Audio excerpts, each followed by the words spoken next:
Hello everyone. Welcome to Sanmarga classes.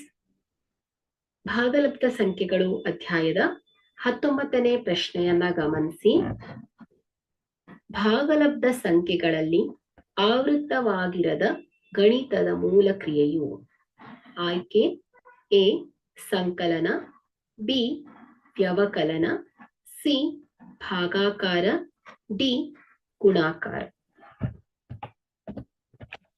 ಇಲ್ಲಿ ಭಾಗಲಬ್ಧ ಸಂಖ್ಯೆಗಳ ಗಣಿತದ ಮೂಲ ಕ್ರಿಯೆಗಳಾದ ಸಂಕಲನ, ವ್ಯವಕಲನ ಮತ್ತು ಗುಣಾಕಾರ ಈ ಮೂರು ಕ್ರಿಯೆಯಿಂದ ಆವೃತ್ತವಾಗಿದೆ. ಸೊ ಎರಡು ಭಾಗಲಬ್ಧ ಸಂಖ್ಯೆಗಳನ್ನ ಕೂಡಿದಾಗ ನಮ್ಗೆ ಭಾಗಲಬ್ಧ ಸಂಖ್ಯೆ ದೊರೆಯುತ್ತೆ. ಓಕೆ, ಸೊ ಅದೇ ರೀತಿ ವ್ಯವಕಲಿಸಿದಾಗ, ಅದೇ ರೀತಿ ಗುಣಾಕಾರ ಮಾಡಿದಾಗ.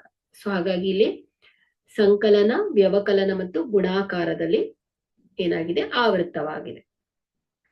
ಆದ್ರೆ ಯಾವುದೇ ಒಂದು ಸಂಖ್ಯೆಯನ್ನ ಅಂದ್ರೆ ಶೂನ್ಯದಿಂದ ನಾವು ಭಾಗಿಸಲು ಸಾಧ್ಯವಿಲ್ಲ.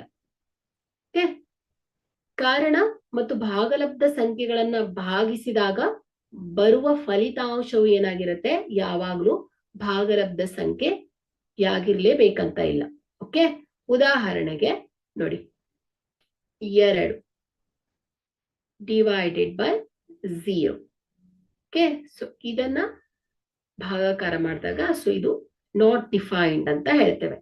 ಸೊ ಹಾಗಾಗಿ ಇಲ್ಲಿ ಭಾಗಾಕಾರ ಕ್ರಿಯೆಯು ಆವೃತ್ತವಾಗಿಲ್ಲ ಅಂತ ಹೇಳ್ಬೋದು. ಹಾಗಾದ್ರೆ ಕೊಟ್ಟಿರುವಂತಹ ಆಯ್ಕೆಯಲ್ಲಿ ಸಿ ಭಾಗಾಕಾರ ಏನಾಯ್ತು, ಭಾಗಲಬ್ಧ ಸಂಖ್ಯೆಗಳಲ್ಲಿ ಆವೃತ್ತವಾಗಿರದ ಗಣಿತದ ಮೂಲ ಕ್ರಿಯೆಯಾಗಿದೆ. Thank you.